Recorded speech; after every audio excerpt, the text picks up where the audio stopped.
Assalamualaikum warahmatullahi wabarakatuh. Kali ini kita akan membahas mengenai bentuk normal grebah. Adapun materi yang nantinya kita akan bahas yaitu pertama, pengertian dari bentuk normal grebah itu sendiri. Lalu yang kedua, bagaimana cara membentuk suatu tata bahasa bebas konteks ke dalam bentuk normal grebah dengan cara substitusi. Nah, di sini ada pengertiannya terlebih dahulu. Jadi, suatu tata bahasa bebas konteks dikatakan dalam bentuk normal grebah jika setiap aturan produksinya ada dalam bentuk seperti ini. Nah, maksudnya adalah kita lihat di ruas kanan.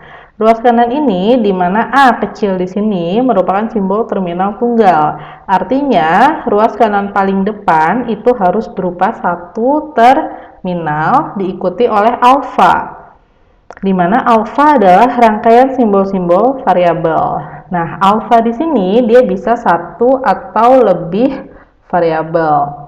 Ini adalah contoh dari bentuk normal grebah. Jadi ini semua adalah bentuk normal grebah. Kita lihat di ruas kanannya itu bisa satu terminal saja, tidak diikuti oleh apapun, atau satu terminal diikuti oleh variabel-variabel. Variabelnya ini bisa satu atau lebih. Ini semua adalah contoh bentuk normal grebah. Lalu selanjutnya, untuk bisa diubah ke dalam bentuk normal grebah, tata bahasa yang sebelumnya itu harus memenuhi beberapa syarat-syarat. Yang pertama, dia harus sudah dalam bentuk normal Chomsky. Lalu yang kedua, tidak boleh ada rekursif kiri. Yang ketiga, tidak boleh menghasilkan produksi empty. Jadi ini syarat-syarat supaya suatu tata bahasa bebas konteks bisa diubah ke dalam bentuk normal grebah. Lalu selanjutnya kita akan membahas mengenai bagaimana pembentukan bentuk normal grebah dengan substitusi. Nah, di sini ada beberapa langkah. Langkah yang pertama, kita harus menentukan urutan simbol-simbol variabel yang ada dalam tata bahasa bebas konteks. Jadi kita tentukan dulu urutan simbol-simbol variabelnya. Nah, setelah kita sudah dapatkan urutan simbol-simbol variabelnya, kita masuk ke langkah 2. Langkah 2 di sini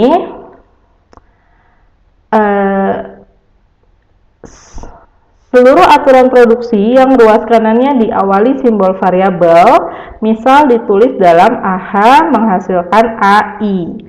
Nah, di sini ada aturan-aturan subaturan. Aturan-aturan tambahan. Kita lihat di sini, kita harus menentukan apakah H atau AH di sini dan AI di sini dia kurang dari atau lebih dari. Nah, jika AH-nya kurang dari AI, maka aturan produksi sudah benar, tidak perlu diubah lagi. Nah, tetapi jika AH lebih besar dari AI, maka aturan produksinya belum benar. Nah, di sini taunya dari mana sih dia kurang dari atau lebih dari? Taunya dari tadi, langkah 1. Langkah 1 kan kita sudah mengurutkan simbol-simbol variabel. Jadi ada urutan-urutannya di langkah 1, kita cek apakah AH ini nantinya kurang dari atau lebih dari. Kalau dia lebih dari, maka belum benar, harus dilakukan substitusi berulang. Nah, substitusi berulang maksudnya bagaimana? Maksudnya dia bisa dilakukan substitusi berulang-ulang kali jika pada saat disubstitusi pertama belum benar. Artinya saat dilakukan substitusi pertama kali sudah benar, sudah grebah, maka cukup satu kali saja. Tapi kalau substitusi yang pertama masih belum benar, dilakukan substitusi berulang-ulang sampai nantinya didapatkan hasil AH menghasilkan AP, karena yang disubstitusi adalah si AI-nya. Jadi AI ini disubstitusi berubah menjadi AP. Nah, kalau sudah disubstitusi, kita cek lagi nih. Kalau dia AH kurang dari AP, maka sudah benar. Tetapi jika AH-nya sama dengan AP, maka harus dilakukan penghilangan rekursif kiri. Jadi kita cek lagi. Kalau sudah disubstitusi, kita cek lagi apakah dia sama dengan atau kurang dari. Kalau dia hasilnya lebih dari gimana? Kalau lebih dari ya berarti substitusi berulang kali. Itu yang tadi dibilang substitusi berulang. Selanjutnya langkah 3. Nah, di langkah 3 ini kita lakukan substitusi mundur. Substitusi mundur ini dimulai dari aturan produksi dengan urutan paling akhir. Substitusi mundur juga dilakukan pada aturan produksi baru yang muncul. Jadi kalau ada aturan produksi baru, dilakukan substitusi juga. Nah, kita langsung masuk ke contoh soal supaya bisa lebih paham.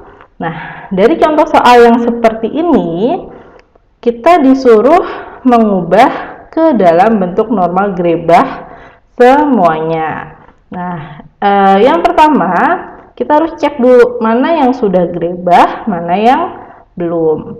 Nah, kita mulai dari yang atas. S menghasilkan atau menurunkan C besar, A besar. Apakah sudah Grebah?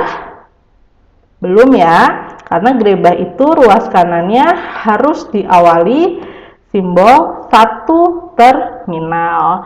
Nah, untuk yang A dia sudah benar, B juga sudah benar.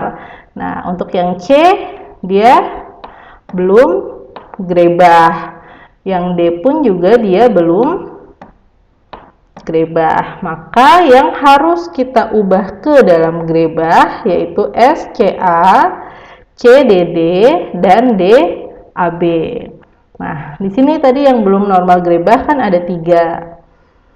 Langkah pertama, tadi kita menentukan urutan simbol variabel. Nah, cara menentukannya bagaimana? Dilihat dari soal. Kita lihat yang ruas kiri.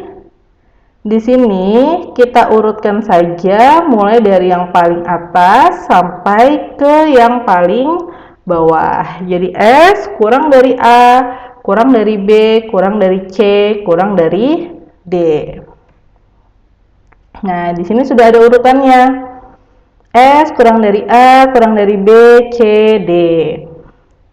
Nah, setelah itu langkah yang kedua tadi kita disuruh lakukan pengecekan apakah dia kurang dari atau lebih dari. Nah, kita cek di sini. Yang dicek adalah ruas kiri, variabel ruas kiri dengan ruas kanan yang paling depan. Berarti antara S dengan C. Kita lihat S ada di sini. C-nya ada di sini. Nah, berarti antara S dengan C kurang dari. Karena kurang dari, maka dia sudah benar. Kan di sini tadi dikatakan jika AH kurang dari AI, maka aturan produksi sudah benar. Tidak perlu diubah. Selanjutnya antara C dan DD. Nah, di sini antara C dengan D. Kita cek, C ada di sini, D ada di sini. Berarti C kurang dari D. Aturan produksi juga sudah benar. Sekarang antara D dengan A. Nah, di sini D dengan A.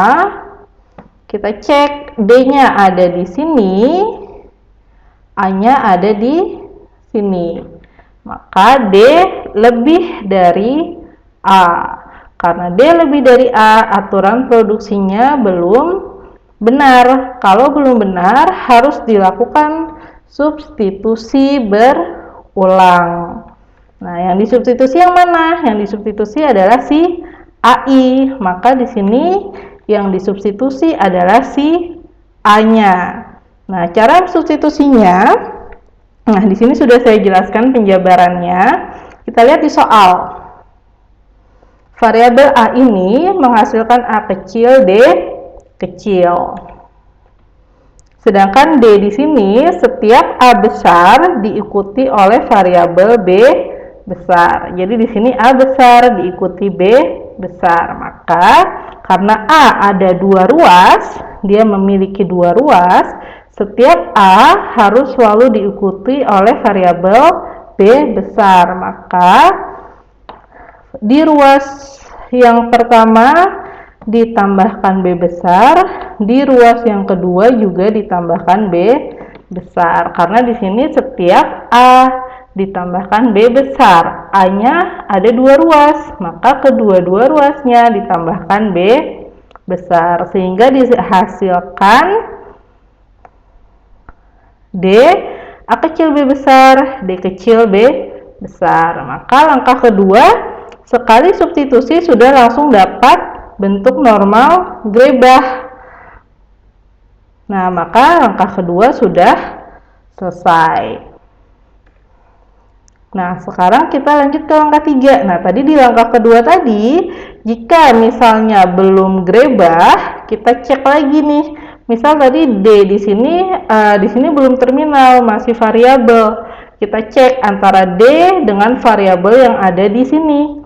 Apakah dia sama dengan atau dia kurang dari? Kalau dia kurang dari, maka sudah benar, tidak perlu diubah. Tapi kalau dia sama dengan, maka harus dilakukan penghilangan rekursif kiri.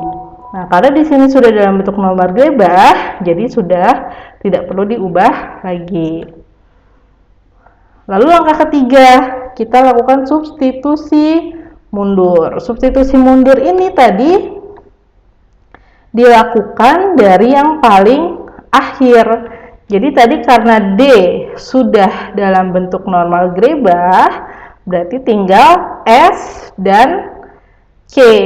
Jadi tinggal S dan C. Kita lihat antara S ada di sini, C ada di sini. Urutan yang paling akhir yang mana antara S dan C? Urutan paling akhir adalah C. Maka kita mulai substitusi dari C terlebih dahulu. C tadi di soal menghasilkan D besar. Kita substitusi, caranya sama seperti ini. Jadi karena setiap D itu mendapatkan imbuhan D besar, maka tadi D sudah kita dapatkan A kecil B besar, D kecil B besar. Karena setiap D ditambahkan D besar, maka ruas yang pertama mendapat tambahan D besar, ruas yang kedua juga mendapatkan tambahan D besar. Maka hasil akhirnya C menghasilkan A, B, D, B, D. Nah, selanjutnya C sudah tinggal yang S. S di sini menghasilkan CA. Nah, kita substitusi C.